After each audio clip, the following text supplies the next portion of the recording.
So we're gonna start with a flag song. So if we could get everyone to rise, and then we'll do a victory song.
Thank you. You can now sit down.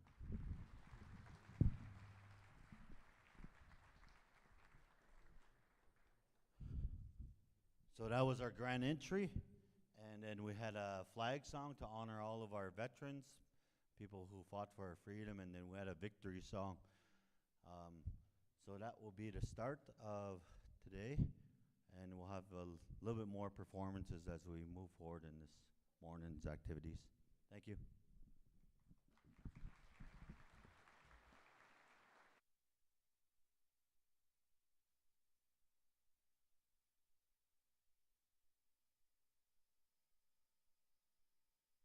Wow. What a start.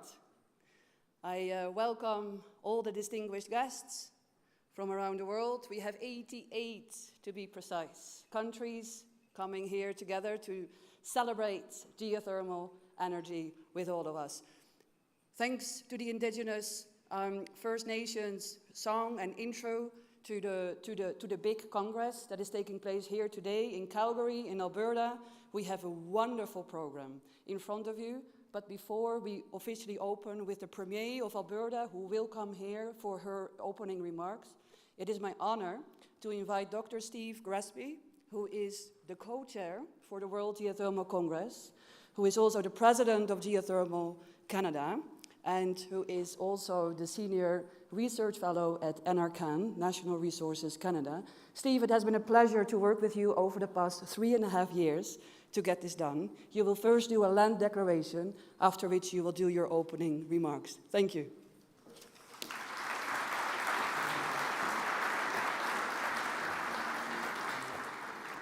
Well, welcome to Calgary. Today we meet near the confluence of the Bow and Elbow rivers. It's a place where for millennia people have gathered. First Nations and Indigenous nations would come together in peace to exchange their deep knowledge of the earth, share stories, a place where they would join in song and dance, share meals, trade, and build new friendships. We pay our respects to these past, present, and future caretakers of this region, and we commit to move forward together in a spirit of reconciliation, collaboration, and environmental stewardship.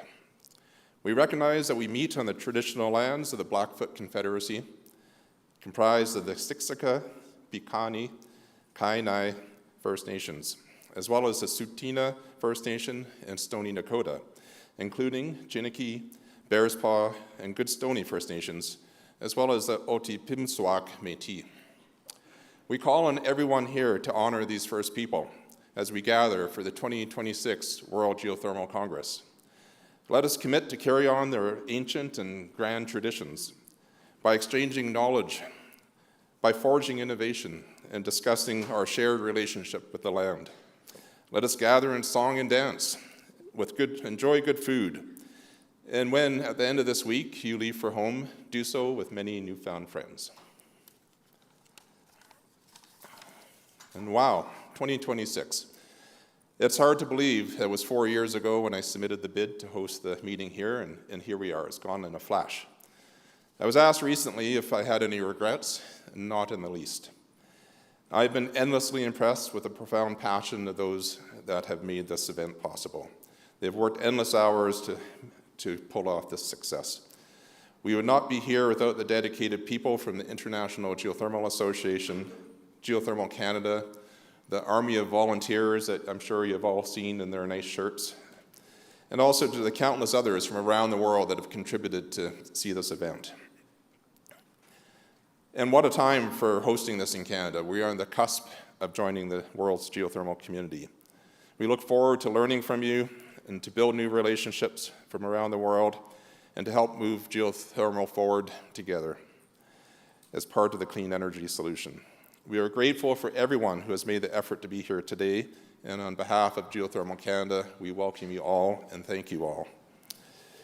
It's a meeting built on passion, and I see that in the organizers, I see that in the volunteers, and I see that when I look across the room in everyone's face. It's something that we all contribute to make this event happen, and we look forward to a very successful week. Thank you.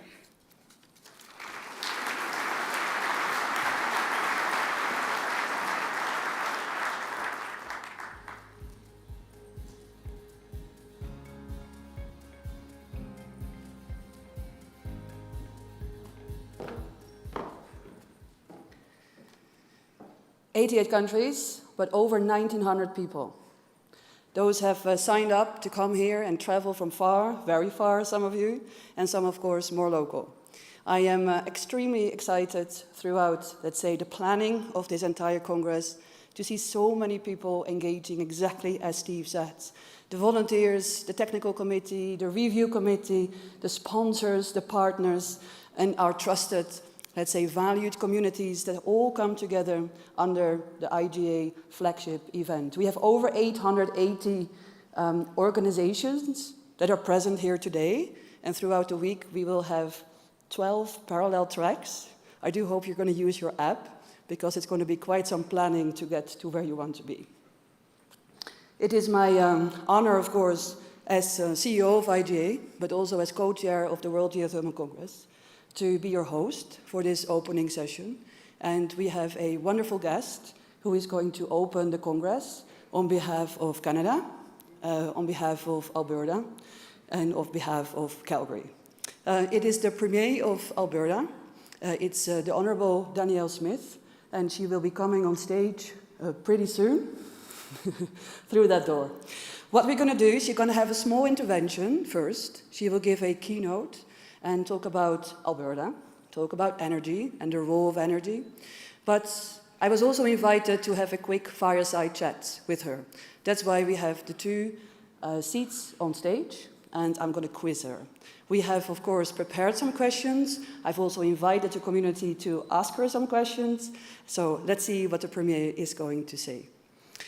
Before she comes on stage, it would be very good to, when she walks up, if we welcome her with a big hand of applause. We've tried so hard to get the Premier to come here, and we are extremely grateful for her presence. It's a busy week. For those of you who are interested in more than geothermal, there's also the Global Energy Show going on, and we have some exciting things lined up to do together, so do register for the Western Gala event. I was also asked by the Women in Energy, and Rochelle, show your hand, there you are, to give a short notice that there are still tickets available for the Wing Battle of the Bands. It's a tradition for the World Geothermal Congress when we come together that the Wing, well, association, membership comes together and do awesome things. So please join Rochelle and her organizing committee tonight from 6:30 p.m. in the Palace, and you're going to see some wonderful performers. I think you have 33, Rochelle, who are going to perform in the Battle of the Bands. It's going to be fun. I am looking through the door, but she's not here yet. But we're very excited to have her, so this is why we're watching very closely where she is. But the Premier of Alberta is, as I said, she's going to give a small keynote. After that, we do a fireside chat, and then I will hand over to Bjarni Pálsson. Can you quickly wave your hand? Bjarni is the president of the International Geothermal Association for the past 3 years, and has been instrumental in getting the 1,900 guests that we see here today coming together. So thank you, Bjarni, for your phenomenal support throughout these years.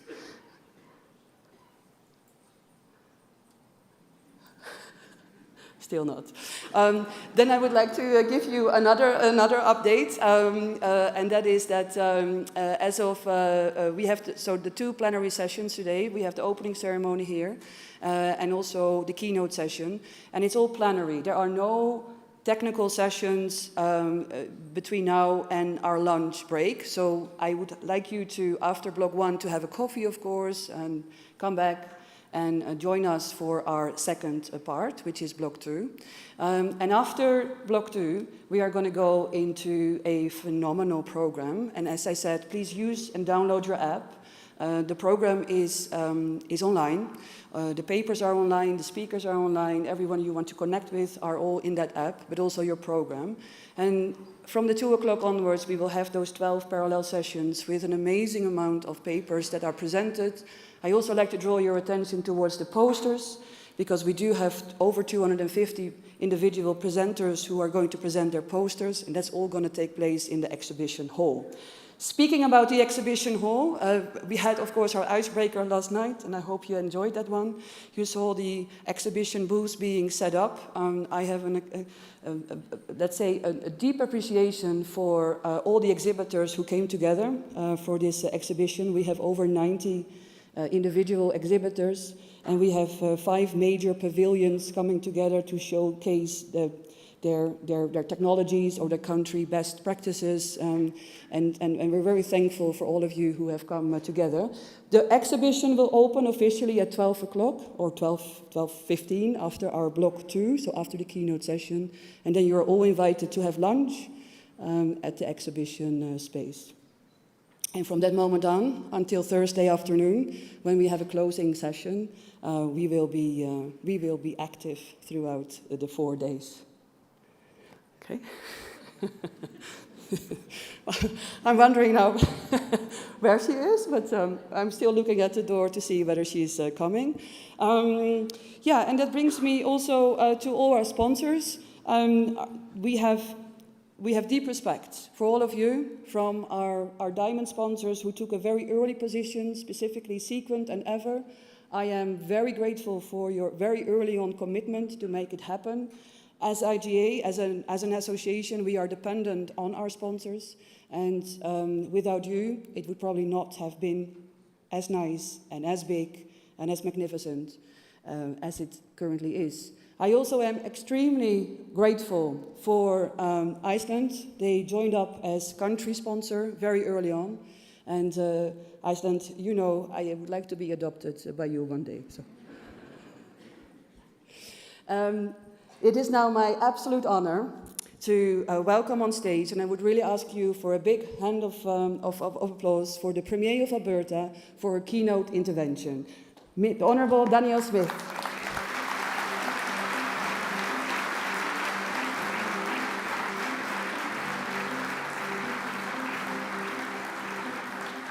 Well, thank you, Dr. Brommer, so much for the very kind introduction, and thank you all for being here today. Welcome to Alberta. It is truly an honor to host you for the World Geothermal Congress. I feel in some ways that we are just getting started in this space, but we have big ambitions that I'll be able to tell you about.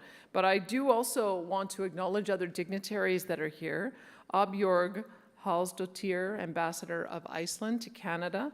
We have the Honorable Apio Wandeig, the Cabinet Secretary Minister of Energy and Petroleum of Kenya. We've got Engineer Walshemi Yasin Maramba, the Permanent Secretary of the Ministry of Energy in Tanzania, and Gester Peterson, the Director General of Icelandic Environment and Energy Agency. And so thank you for being here. I hope that you can learn from us and we can learn from you. And between Calgary sites and our warm Western hospitality, I know you will certainly enjoy your time in our province.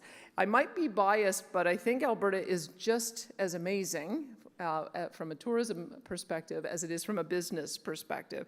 Above ground, of course, we have the country's lowest taxes and the least amount of red tape and regulation. And below ground, we have a vast energy resources and deep expertise in subsurface development. All this means that you're in the right place to grow the geothermal industry. Our government is also very interested in making that happen, and I know that you will hear from our Energy and Critical Minerals Minister, Brian Jean, a little bit later. So for now, I do just want to highlight some of Alberta's strengths. We have significant and mostly untapped geothermal potential, and that, of course, as you know, is suitable for everything from electricity generation to district heating to industrial use. Plus, long experience in oil and gas gives our province a big head start over other jurisdictions. We have some of the most advanced drilling capabilities in the world. After decades of exploration, our subsurface data is extensive and it's detailed. We have plenty of wells and related infrastructure that you can repurpose to keep down the costs. You can also count on a lot of support from government. We created Alberta's first geothermal regulatory framework to help the industry invest with confidence. This includes customized 10-year regulations that set out the rules for buying and managing rights to explore and develop geothermal resources. And through the Mineral Resource Development Act, we've enabled the Alberta Energy Regulator to serve as a full life cycle, one-window regulator. That provides clarity and certainty for industry while ensuring safe and responsible development. 2 years ago, we launched the Alberta Drilling Accelerator to help speed up research and commercialization of new drilling technology. And last year, we made $35 million available through that program. It's delivered by Emissions Reduction Alberta, and eligible projects can receive up to $8 million in funding to support real and literal breakthroughs. It's just one part of our broader approach. Through Emissions Reduction Alberta and other programs, we're supporting innovative projects. We're also building up the knowledge base. The Alberta Geological Survey has published the Geothermal Atlas of Alberta, providing key insights on the deep geothermal potential of the region. And we're doing everything we can to de-risk the development and help innovation to continue. The goal, of course, is to make Alberta a global leader in geothermal energy, and it's paying off. Our province is home to a fast-growing sector with standouts that are making a name for themselves internationally. One example of that, of course, is Eavor Technologies, a global leader in advancing closed-loop geothermal systems that can deliver reliable, emission-free baseload energy. They have a facility in Germany, which I was able to tour recently during my trip in April. I saw the technology and the ingenuity, which is positioning us to become global leaders. And support from Alberta's government is helping to move new geothermal technologies from pilot to commercial scale. This reinforces Alberta's role not just as a resource base, but as a launch pad for the next generation of geothermal solutions. However, Eavor is not alone in Alberta. Others include Futerra Power, Alberta Geothermal Resource Recovery, Borealis Geopower, and Epoch Energy Development. So we're expanding, and we're also looking to learn from the best in the business, including Iceland, who is this year's World Geothermal Congress country partner, and thank you for that. Iceland is a world leader in this field, well, with geothermal providing the vast majority of their heating and electricity production. I was just looking it up. I think I saw 90% of heating is fueled by geothermal in Iceland, and 100% of power, including heating up the sidewalks and roads. And I can tell you that would come in real handy in Alberta in the winter. So I'm very interested in partnering on how we might be able to do that. They have about 785 megawatts of installed capacity, and the sector supports the country's economy, security, and decarbonization. I can see why they call themselves the home of geothermal. Geothermal is one of the most promising and most important technologies on the horizon, and every opportunity to make connections and cooperate is crucial. So I hope you find this Congress enlightening. This is a really great chance for us all to see how much the field is progressing and also how much Alberta has to offer. I'm looking forward to our discussion today. Thank you for those of you who came a long way. Thank you for making the trip, and I'm looking forward to talking in the Q&A. Thank you.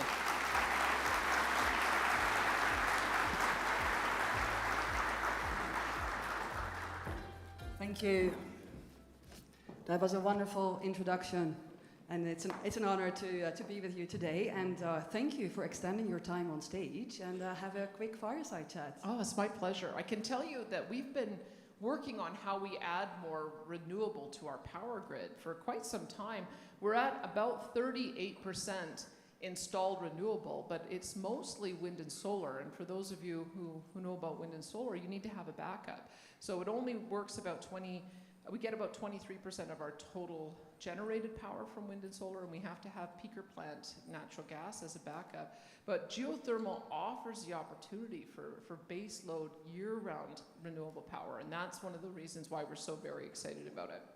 Excellent, because Alberta has been powering, of course, for generations, the economy, and predominantly, of course, through technology in the oil and gas industry. So we're talking here with 1,900 people here, geothermal, and of course there is some transfer and oil and gas into geothermal.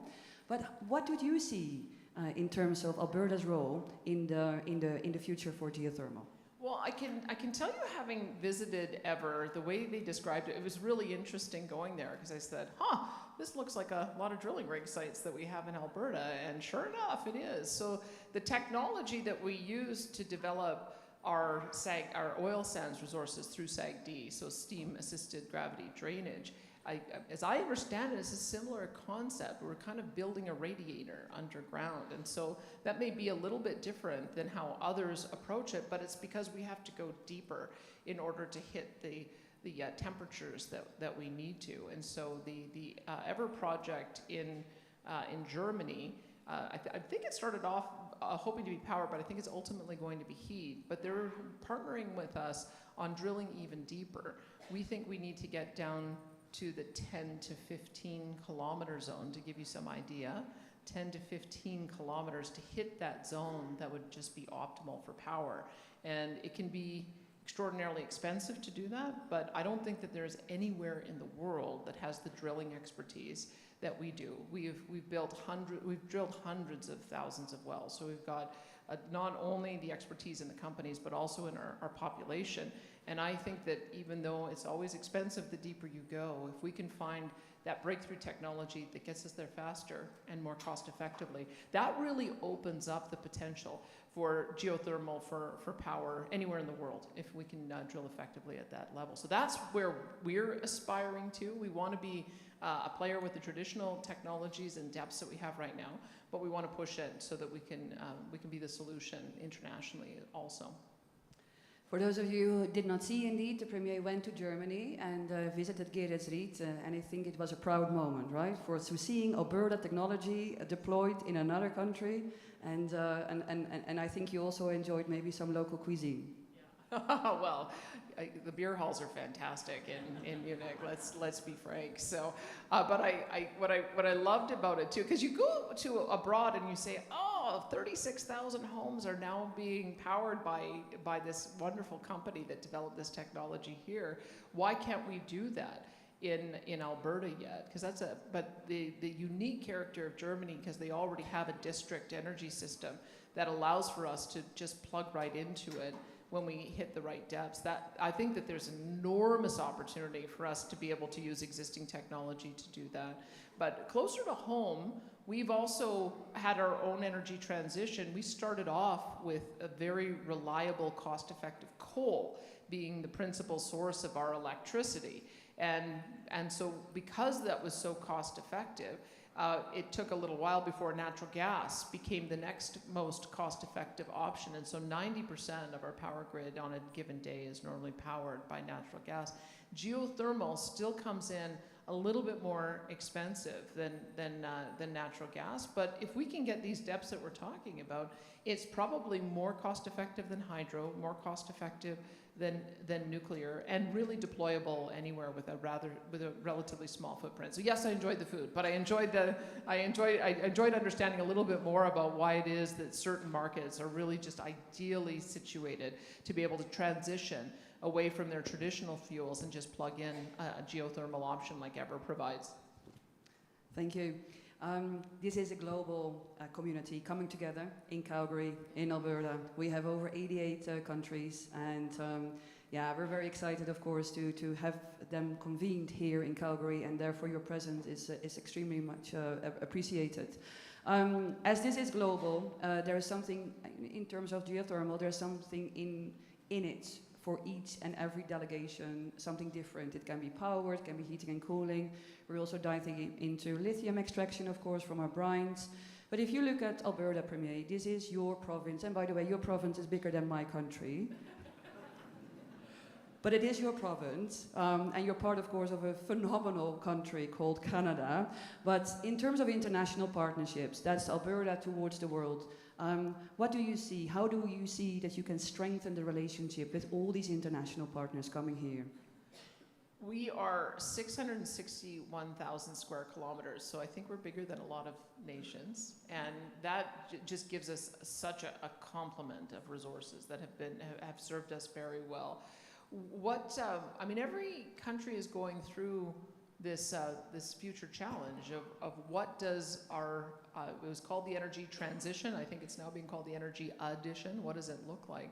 Because I think we've got a dual challenge of how do we make sure that everyone on the planet enjoys the same high standard of living that we're able to enjoy in places like Canada. And there's about 5 billion people on the planet who don't enjoy that standard of living. So I'm very conscious of that. And how do you drive standard of living and quality of life improvement? It is absolutely through reliable, available, affordable power. The synchronicity between those two things is so vitally important. From what you're able to use in your home to cook food and be able to do studies late into the evening, all the way to industrial use. There's no way to do it without having significant power at scale.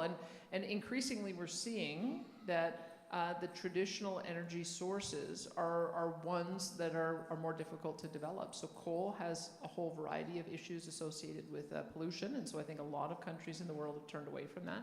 We're still big champions of natural gas. We have an awful lot of it, and it is a cleaner burning fuel, and we do think that there's a complementarity with wind and solar that's really important for stability.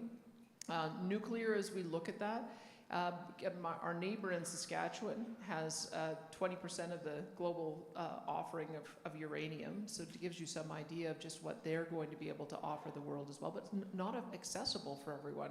1,000 megawatts, which we kind of all like to think about as an at-scale project, is still $16 billion for traditional nuclear and probably $45 billion for traditional for the small modular, and still takes an extraordinary amount of time to get the approvals on it. And then hydro, not everybody's blessed with having large river systems and hydroelectric like our friends in British Columbia are, but even those 1,000 megawatts can cost $16 billion. So geothermal comes in, even at the depths we're talking about, around the $2 billion to $6 billion per 1,000 megawatt mark, which says to me if we can bring those prices down, not only does it make it affordable for us in an industrialized environment, but it makes it affordable for those who are adding to their energy mix in nations that are still developing and need to have access to affordable energy. So I look at that as being a global imperative, that if we can find a way to increase everybody's power use and do so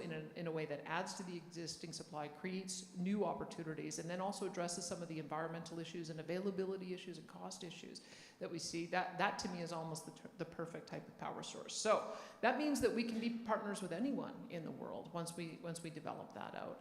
And we've got already, as a subnational government, we also have trade offices around the world. So our entry point into Europe was London, but of course London decided to Brexit, so we're looking for a new, opening up a new office. We may open up one in Brussels. That's one of the reasons we were there, is to see what the best place would be. So we want to be able to have a footprint in Europe. We've opened up an office in Abu Dhabi, which we think is an entry point for us into the Middle East, and maybe some of the East African nations as well.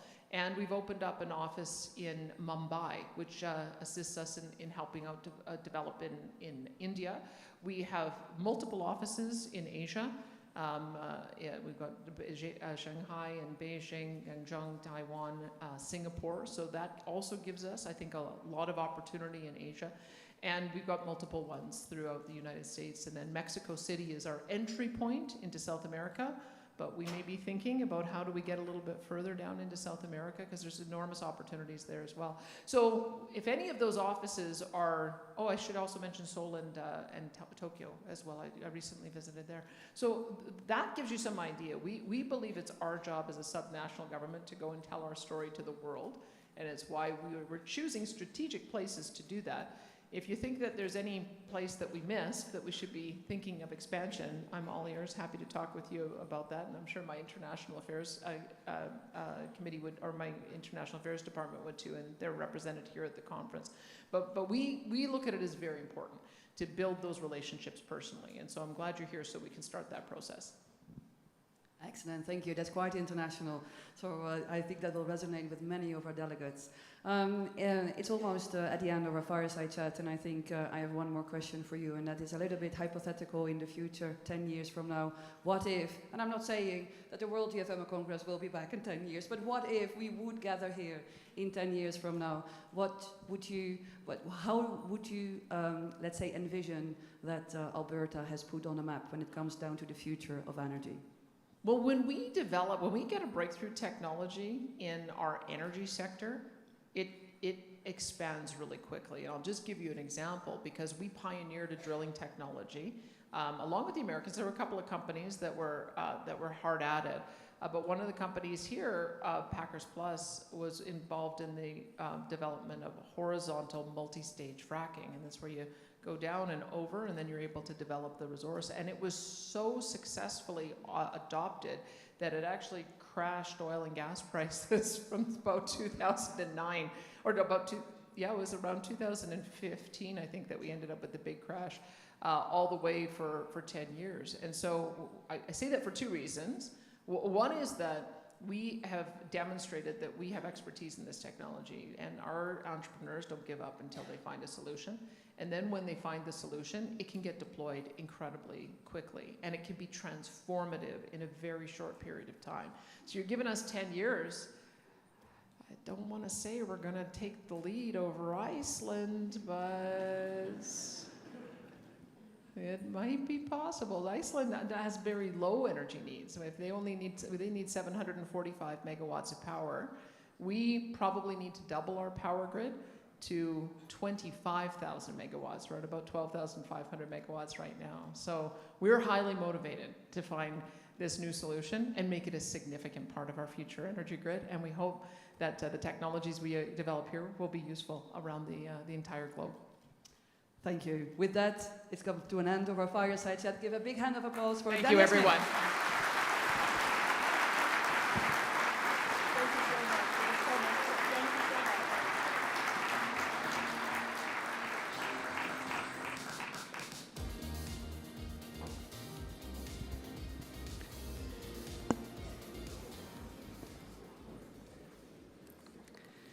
I'm very happy to have the next speaker in front of me, so I don't have to fill another couple of minutes.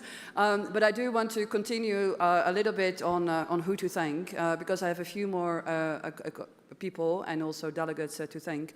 I'm extremely happy to see such a large delegation coming from China. My dear Sinopec friends, it's a pleasure to be here with you in Calgary, in Canada, after 3 years ago of our successful delivery of World Geothermal Congress 23. So thank you for coming with such a nice and large delegation. I'm also very, very happy to see so many delegates from Kenya. As you all know, Kenya will be our next host in 29, and we will celebrate this throughout the week with many opportunities. But Kenya, and coming all the way from East Africa in general, the African delegates, a warm welcome to you as well. It has been an extraordinary ride to get you here, and let's make the most of it. With that, I would really like to give the floor to the president of the International Geothermal Association and the EVP Wind and Geothermal of Landsregionen. It is Bjarni Pálsson. Please give him a big round of applause.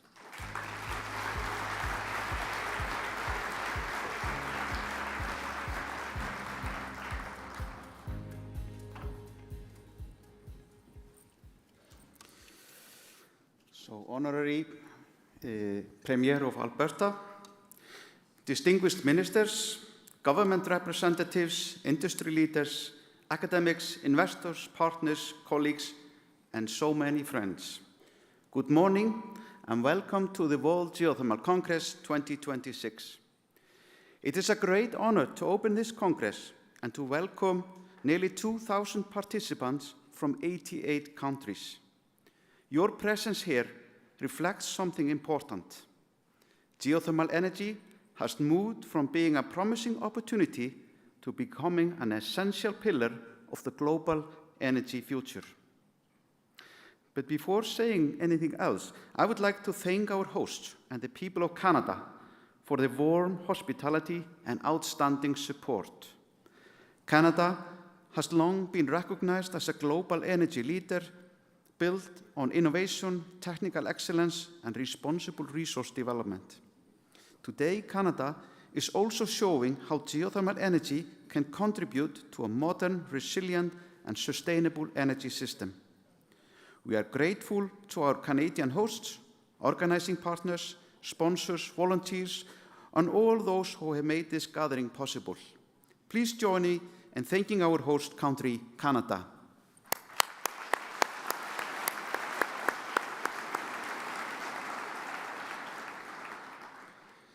This Congress brings together an extraordinary community.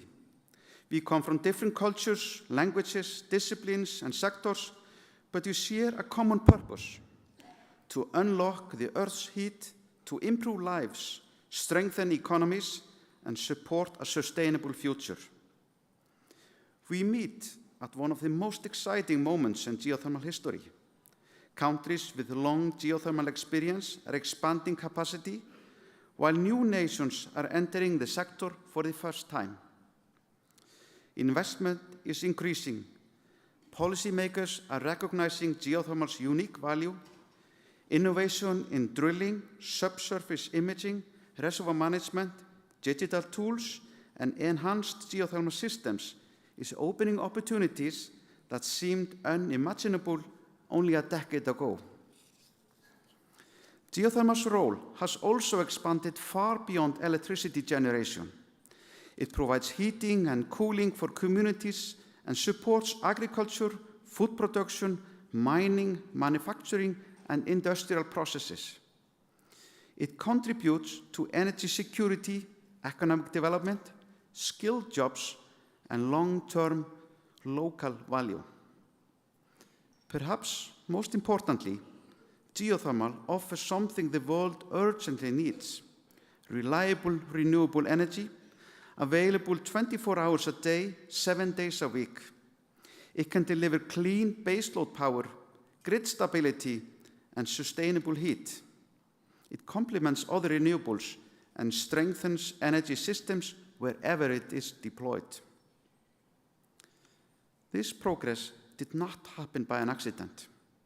It is the result of decades of dedication by scientists, engineers, entrepreneurs, policymakers, financiers, educators, and community leaders.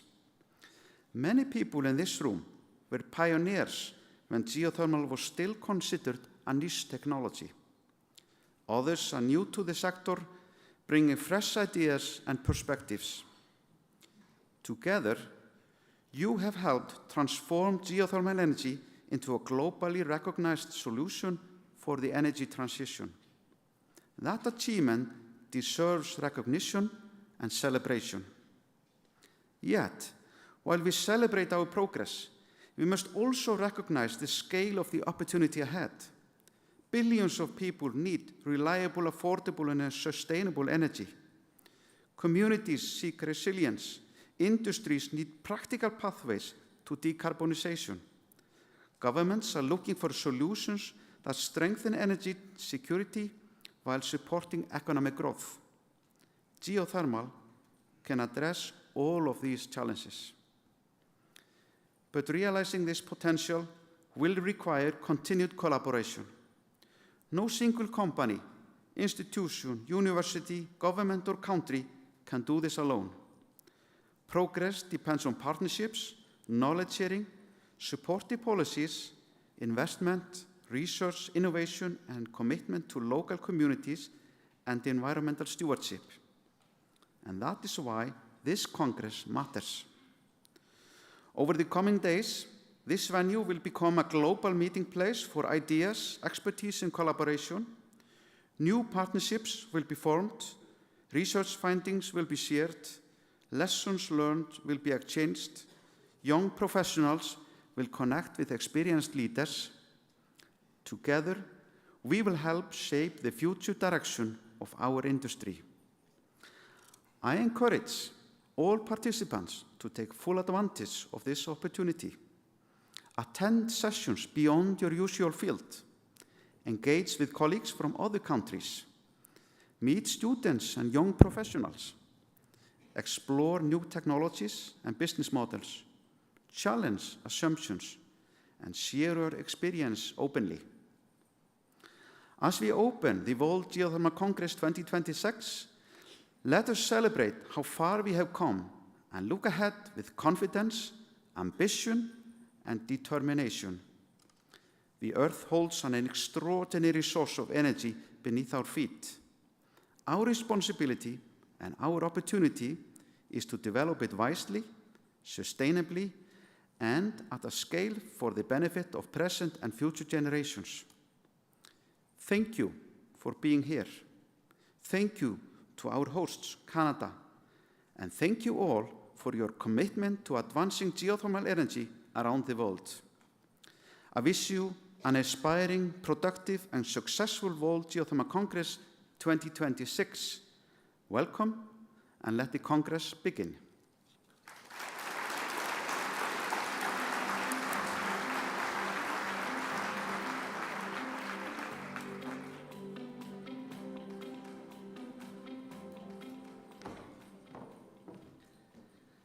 Thank you, Bjarni.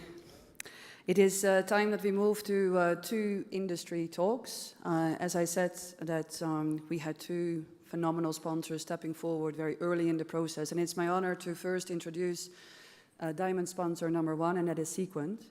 And Seequent is evolving the way organizations work through better subsurface understanding. And they have told me that their leading technology supports at the moment more than 60% of the global power generation. And that's an incredible achievement, so congratulations to that. At the helm of Seequent at the moment is Graham Grant, and he is here today with you to share his experience, his expertise, and of course also to introduce Seequent. You come with quite a lot of experience, Graham, spanning across markets, investment markets, but also forestry. So I'm very excited to hear what you are going to say. I am equally interested in hearing how you foresee, of course, how Seequent is going to support from 60% maybe to 100% of the power generation technologies. But it's an honor to have you here today. Graham Grant, the floor is yours.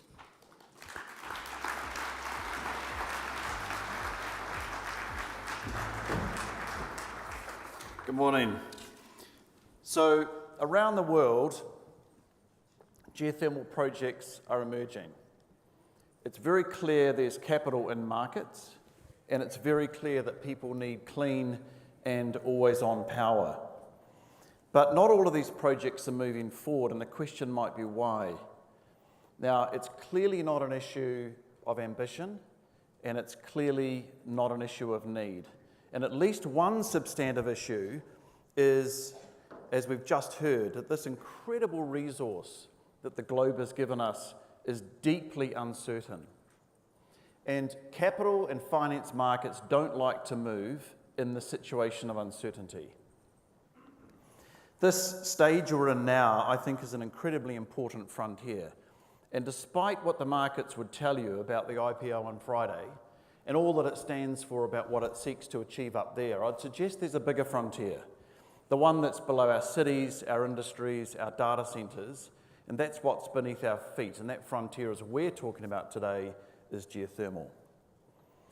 But right now, I think we're in a defining moment for our industry. And why? Because the context is shifting. This is no longer a conversation about niche energy or just clean energy. This is a question at the level of country about how our energy systems can support the increasing need for electrification, for industrial infrastructure, and for digital development.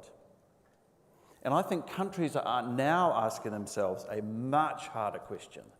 And the question is, how do they deliver not only clean energy, but energy that's reliable, resilient, and delivers national security? Now, this is where geothermal really, really matters. Not because it's some interesting niche alternative, but because it's actually core base infrastructure that we can build countries on. Now, the great news is we're not starting from scratch. We've just heard this great shout out to Iceland, and I would equally like to put a great shout out to my country of New Zealand, where we together, Iceland and ourselves, would consider geothermal completely baseload and normal infrastructure for our countries. When I turn the coffee machine on in the morning, I'm pretty pleased that 25% of the electrons that come out are geothermal electrons. And maybe the question to us is, how do we make that a global norm? I think the next phase for geothermal is one that's defined by confidence. And that's confidence to invest, confidence to drill, confidence to scale. But confidence for governments and confidence for investors, where the money comes from, and confidence for the buyers of power. We know in this room that the hardest decisions in geothermal come before we get to certainty, because we are dealing with such a fundamentally uncertain resource. And we also know that finance won't move until risk is defined. And that's why we as a company are here, that's why we're sponsoring this conference, and that's what we seek to deliver. We're all about helping organisations get to decisions, better decisions, when uncertainty and consequence is at its absolute highest. That's our core mission, that's why we're here, and that's why, as Marit said, we are involved with 60% of the world's high-temperature geothermal power generation. But we're seeing confidence build in this industry. We've felt it already with these keynotes already. Amazing organisations like Fervo, which are championing EGS and showing us how we can move at tremendous speed. In New Zealand, we've got the Tauhara project, which the combination of precision drilling and extraordinary engineering has built this new project at scale, which represents something like 3 to 4% of all New Zealand's baseload power requirements. And then here in Canada, this morning, we were very excited at 8 a.m. to announce the start of what will be the Canadian Geothermal Map. And so that is an initiative with the Cascade Institute, sponsored by ourselves, to unlock visibility of thermal resources across Canada. So these are 3 different examples. One's about speed, one's about precision, one's about visibility, but they all point to the same thing. With confidence, confidence unlocks investment. Investment unlocks projects, projects unlock scale. So the opportunity for us, in summary, is that the opportunity in front of us all is very, very real. Our capability as organisations in total in this room is improving. There is no doubt that demand is undeniable.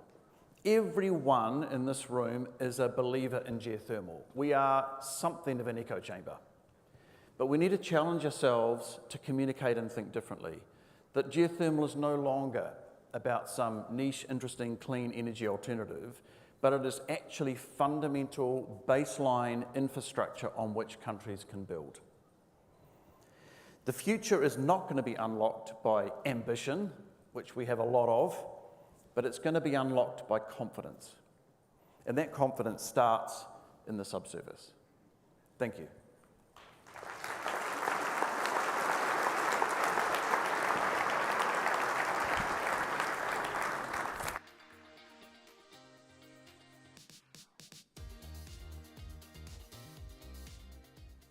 Thank you, Graham, and also for the shout out to New Zealand, because you're next on my list indeed to thank New Zealand. You came forward as well as a phenomenal partner towards the World Geothermal Congress, in combination, of course, with our already existing diamond sponsors. There is a pavilion dedicated to both Seequent and New Zealand, and yes, go and visit them. It is my honor now to introduce our next keynote speaker from Eavor, who also took a very early position and helped support us to get this done. It is the current CEO of Eavor. It's Mark Fitzgerald. I'm very happy to have you here. We're very curious to hear your statements, of course, your interventions, and again, my gratitude towards the support that Eavor has been given, also financially, but also all the support, the sessions that you have put together, the roundtables, and of course, the fantastic visit that you offered to the Premier to come to Geretsried. Mark, the floor is yours.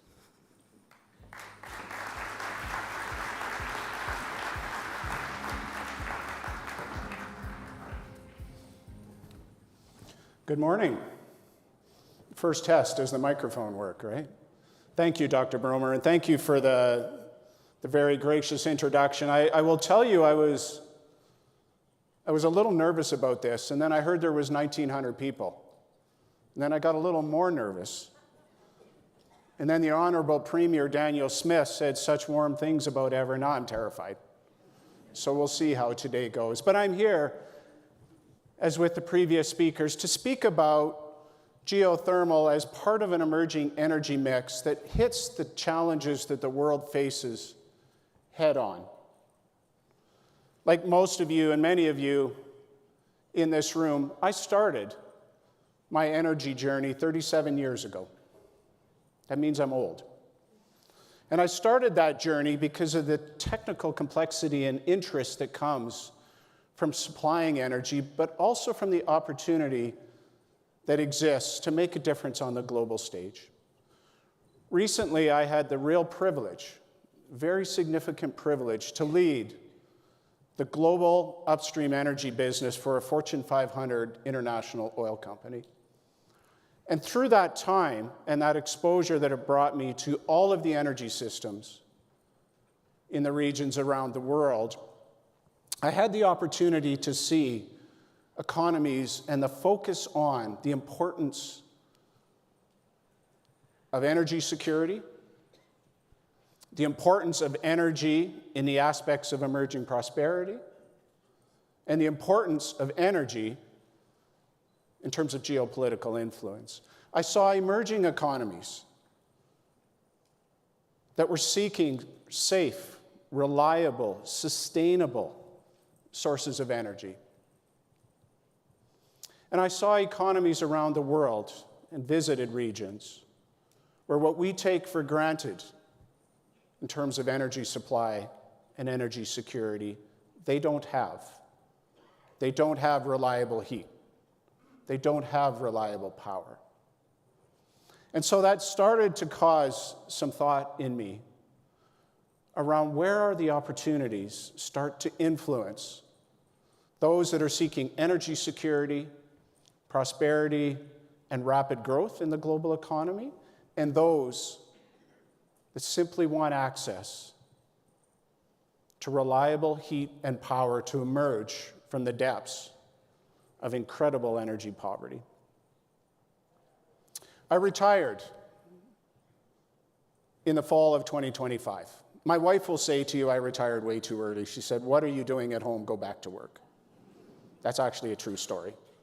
And as I started to think about this passion of mine in terms of global energy supply and the opportunity to influence, it brought me very, very quickly to this context of geothermal.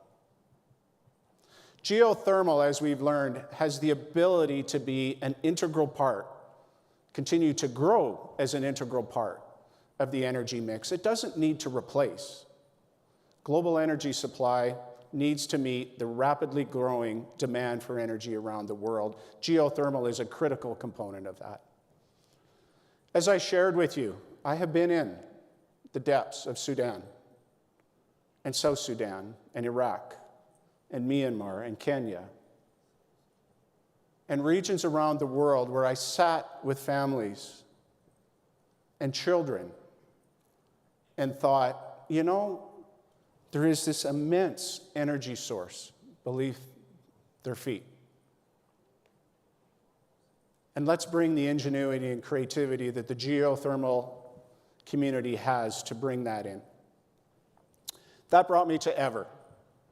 As I learned more and more about closed-loop geothermal and what the advantages and differentiation of that is in terms of being able to access temperature gradients essentially anywhere in the world. Geothermal development has seen significant success in hot rock, in high temperature gradients, in the innovation and creativity that has come from the development of those resources.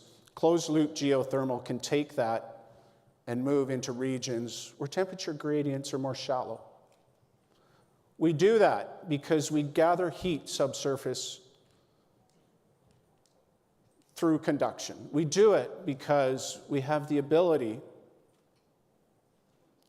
to use minimal water. We do that because we have no parasitic load. The thermal siphon effect of closed loop does not require energy input to create energy in. And so it was a very short retirement for me. I saw that opportunity and the passion that it creates in me to make a difference on the global stage. I actually laughed because our CFO said to me, "Well, you and I, we have no retirement skills. We're going to work forever." And I think he's actually right. But you combine that with this opportunity. And so, as you've heard today and as you well know, we took the opportunity at Gerets Ried in Germany to test that concept, to take the science and the work that's been done in conjunction with many of you over the last 10 years and test that commercially, and we did. We were successful, very, very proud. And I think in my third week at the company, I was partying with everybody like I actually had something to do with it. But it was a great party. And now as I think about the evolution of that success, it is the opportunity to bring closed-loop geothermal and all the background and success that each and every one of you have laid the foundation for across the world in a manner that supports significant energy demand, in a manner that supports the opportunity to create sustainable, reliable, environmentally sound energy supply, in a manner that can ensure that that is provided in a cost structure that's highly competitive against any other alternative that exists.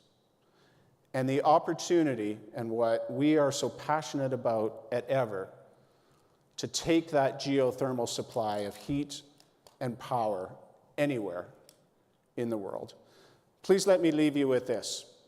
As we go forward over the next few days at the Geothermal Conference and the Congress, celebrate the opportunity that's in front of us. Celebrate the impact that we will continue to have on the global stage. I would like to very much thank you for the opportunity to speak with you today. Look forward to meeting many of you over the next few days. Thank you very much.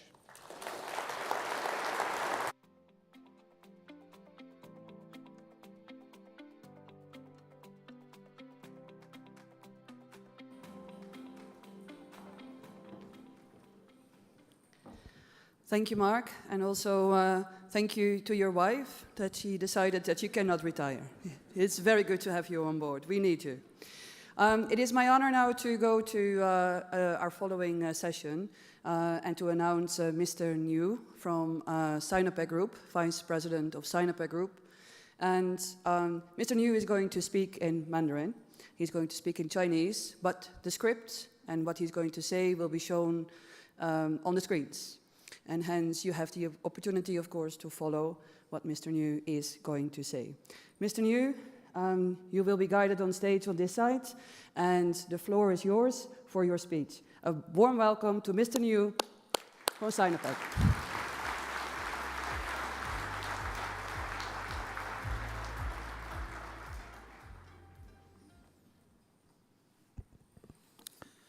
尊敬的阿明博士、帕尔松主席、布朗博士、格拉斯比博士、地热界的朋友们，大家上午好。在全球共同应对气候变化、推动能源绿色转型的关键时期，我们相聚于这场地热界的盛会，共话地热发展，共谋低碳未来，共担时代使命。首先，我谨代表中国石化向莅临本次大会的各界嘉宾、各界朋友表示最热烈的欢迎，向长期以来关心支持中国地热产业、支持中国石化发展的各国政府、国际组织、科研院所和企业伙伴致以最衷心的感谢。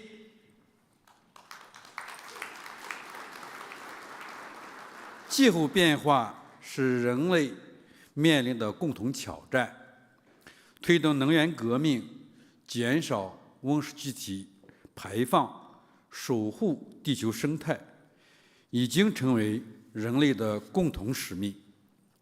地热能作为一种储量丰富、稳定可靠、清洁低碳的可再生能源，兼具供暖、发电、供热利用等多元价值，是保障能源安全、助力双碳目标、构建新型能源体系的重要力量。中国石化作为中国地热能开发利用的领军企业，长期深耕地热资源勘探、开发与综合利用全产业链，成为中国最大的中深层地热开发能利用企业，累计建成地热供暖制冷能力 1.37 亿平方米，年减排二氧化碳670万吨。我们深耕地热技术，形成了取热不耗水、采灌均衡的核心技术体系。我们打造典范，开创地热加多元利用模式，建成集地热发电、氦气提取、清洁供暖于一体的综合示范项目。我们开放合作，承办第7届世界地热大会，让世界聆听中国声音，共享中国智慧。各位同仁朋友们，世界百年未有之大变局加速演进，能源安全与绿色低碳双重压力交织，地热产业正迎来了创新突破、跨越发展的黄金机遇，也面临技术攻坚、市场拓展、政策协同等多重挑战。中国石化愿与全球伙伴一道，在3个方面深化合作：一是共拓创新之路，攻坚深层地热前沿。深部地热与干热岩是未来能源的珍贵宝藏，我们愿与全球科研机构、企业携手，聚焦深部地热探测、高温钻完井、高效取热等核心技术，共建创新联合体，共攻技术难题，推动地热开发向更深层、更高效、更智能迈进，让沉睡的地下热能转化为驱动发展的绿色动力。二是共促产业融合，拓展地热应用场景，坚持地热加发展理念，推动地热能与供暖发电、工业、农业、康养等领域深度融合。我们愿分享技术与模式经验，与各国伙伴合作开发优质项目，让地热清洁能源惠及更多地区、更多民众，助力全球减污降碳，改善民生福祉。三是共筑合作生态，凝聚全球发展合力，以世界地热大会为纽带，深化政策沟通、技术交流、标准对接、项目合作。我们呼吁全球以更开放的姿态、更务实的行动，携手并肩，推动地热产业规模化、国际化发展。各位朋友、各位嘉宾，地热能的发展承载着人类对清洁未来的美好向往。中国石化愿与各位同仁一起，以此次大会为新的起点，让地热创新点亮绿色希望，以清洁能源守护美丽地球，为人类可持续发展贡献更大的地热力量。最后，预祝本次会议取得圆满成功，谢谢大家。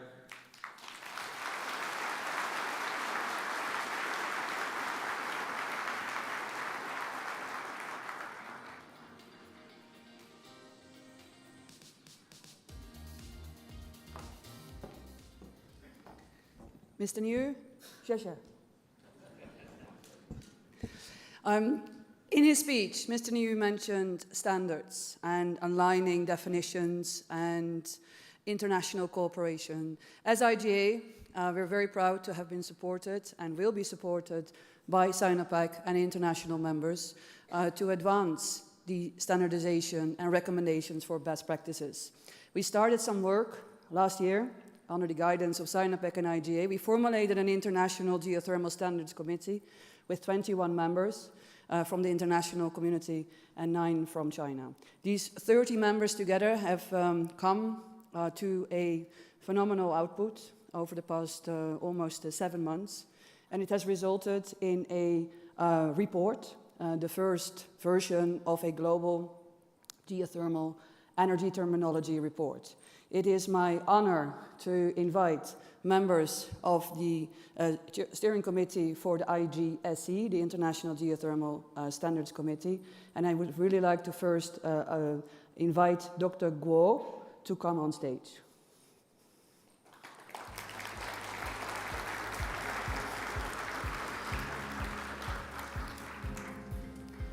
Dr. Guo is the chair of the IGSE, and my humble self happened to be the vice chair, so I work very closely with Dr. Guo.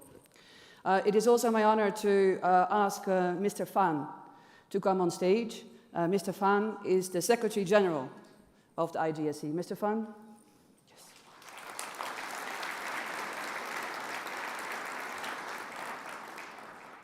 We have seen him before on stage, but Dr. Bjarni Pálsson, can you please join us as well as President of IGA?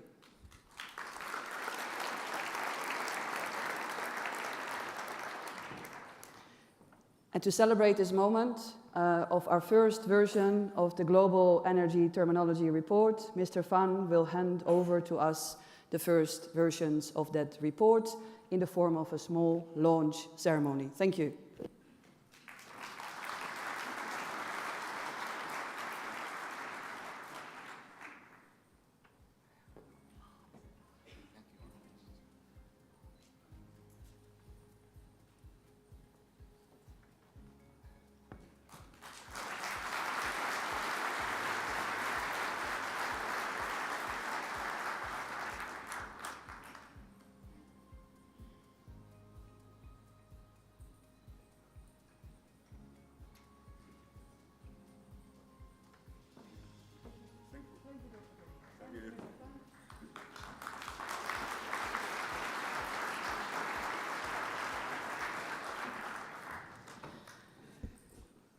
The closing speech of this first part of our opening ceremony is someone I hugely respect. I came to know Mr. Adnan Amin as Managing Director, as CEO, or as someone who I would call the manager of the renewable energy space, as the chief of the International Renewable Energy Agency, IRENA, based in Abu Dhabi. It was the first time when geothermal was mentioned under Adnan's leadership at IRENA, and we are forever grateful for your steer and for your direction into that agency to make geothermal live. You have left IRENA, which is, of course, something that happens, but I am very proud to have seen that you took up the role as chair of the World Energy Council. And I really hope that under your leadership, Mr. Adnan, that geothermal will thrive in the world of energy. So I would like to welcome, and a big hand of applause for Mr. Adnan Amin, chair of the World Energy Council.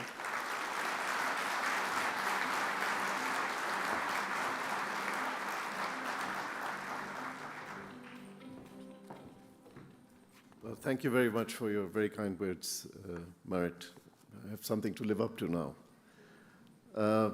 Your Excellencies, industry leaders, colleagues, friends, many are friends here. Good morning, and it's a great pleasure to be here in Calgary for the World Geothermal Congress 2026. My thanks to the International Geothermal Association and Geothermal Canada for bringing together this extraordinary community of policymakers, researchers, investors, innovators, and industry leaders. A truly remarkable collection of talent in this room. Ladies and gentlemen, we're living through a profound shift in global energy, driven by technology and innovation, but also increasingly by geopolitics and concerns around resilience. In 2025, clean power achieved a breakthrough, meeting all growth in global electricity demand for the first time, and investment in the energy transition reached about $2.5 trillion, roughly double fossil fuel investment. 18 years ago, when I started at IRENA, we dreamt of reaching $1 trillion of investment. Today, we are at 2.3. At the same time, however, geopolitics have put energy at the top of the global agenda today. Around 20 million barrels of oil move through the Strait of Hormuz every day. Coming from Abu Dhabi, I'm very conscious about what this means. Around a fifth of global consumption, nearly a quarter of global LNG crosses that single choke point. Disruption there ricochets into industry economy, inflation, competitiveness, and growth. While decarbonization and climate objectives remain imperative, I'm very grateful to Sinopec for underscoring the continued importance of climate policy. Every nation is now focused on building energy systems that are secure, resilient, affordable, and ready for the surging demand from electrification, industry, heating and cooling, and artificial intelligence. Yesterday, energy security was defined by fuel. Today, it's about infrastructure and a nation's ability to keep essential services running despite external shocks. And every jolt reinforces the simple truth: the most secure energy is sourced at home. This is where geothermal really steps up, and where the industry has a historic opening. We have not seen this for a long time. Marit mentioned that we, in ARENA, first created the Global Geothermal Alliance, looked at the opportunity for geothermal, but today, this opportunity has never been greater. Clean, reliable, firm, and low-cost energy has been the missing link.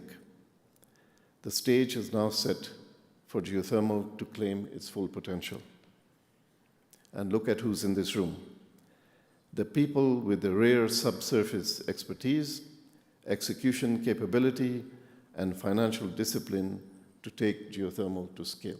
Many of you are doing this and have done this. We can move faster if we move together. And the success of one of us can be the success of all. Wins will compound across the ecosystem. The AI economy makes this even more urgent. Data centers are the new factories, massive, always-on loads that need 24/7 power and increasingly thermal management. And geothermal can deliver both firm, clean electricity and recoverable heat. In the US, companies like Fervo are beginning to show what's possible, advancing EGS and signing major offtake deals tailored to data center needs. We also know what scale looks like globally. In China, Arctic Green Energy and Sinopec have fused Icelandic know-how with Chinese industrial execution excellence to create Sinopec Green Energy, now serving millions of end users across roughly 140 million square meters of clean heating and cooling. A remarkable development in a relatively few years of time. And in Kenya, geothermal supplies close to half of national power, anchoring a more resilient and diversified system and supporting the economy. Different regions, different geologies, yet the same lesson. Geothermal delivers security, economic value, and sustainability. And Calgary is the perfect place to say this. Few regions understand subsurface like Alberta. Up to 80% of what geothermal needs, technologies, skill, equipment, and supply chains, already exists in oil and gas. Energy transitions move fastest when they build on existing industrial strengths and not from scratch. Geothermal extends that expertise into new opportunity. So, ladies and gentlemen, if there's one takeaway, it's this: technology is no longer geothermal's main constraint. The resource is there, costs are falling, innovation is accelerating, but the bottlenecks remain policy, regulation, finance, and execution. Governments that tackle those do more than just unlock geothermal. They strengthen energy security, boost industrial competitiveness, and cut import dependence and create durable value. Every unit of local heat is one you don't import. Every project makes the system it serves more resilient. To realize geothermal's full potential, we need to focus on three priorities, in my view. The first is to de-risk projects with innovative financing and risk sharing. The second is to sharpen policy frameworks with streamlined permitting, clear geothermal roadmaps, and integrated energy planning. And finally, to create fair market conditions that reward long-term stability. If geothermal can lock in stable prices for 30 years, market design should recognize that with long-term heat and power purchase agreements, clear concession frameworks, stable pricing, and other bankable instruments, we will unlock investment at real scale. The World Geothermal Congress is more than a sector meeting. It's part of a larger discussion about the future of energy systems, driven by policy, finance, innovation, industrial partnership, and international collaboration. I invite you to continue this discussion at the 27th World Energy Congress, which we will be holding in Riyadh in April 2027, where I intend to make a dedicated space to build on our conversation here. And it's very significant that it is happening in Riyadh, where we also have in the region huge experience in oil and gas and subsurface. And I think this is an opportunity that we should not miss to ensure the continuity of this discussion and bringing this to fruition. We've entered a new age of energy security, economic competition, and technological transformation. In that world, geothermal cannot be an afterthought, but must become the foundation for resilience, opportunity, and long-term prosperity. And those gathered here today in this room have the opportunity to make a new future. And I'm sure you will take that. Thank you very much.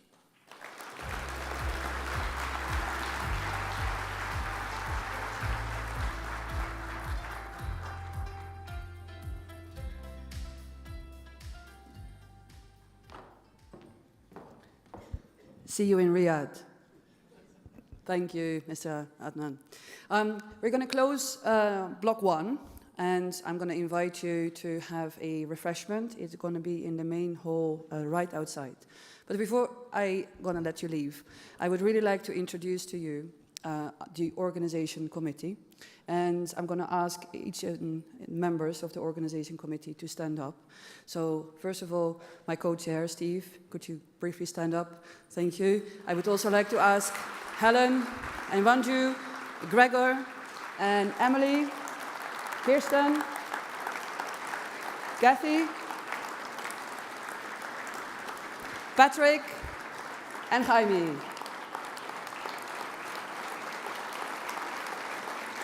Thank you all. It has been quite a ride, but I would say we have successfully concluded now our opening ceremony. Thank you to all the speakers, our sponsors, our partners, all our delegates, our volunteers. Let's have some refreshments, and I would like to ask you to be back in the room 10:45, and when you hear the drum, we're going to start. Thank you.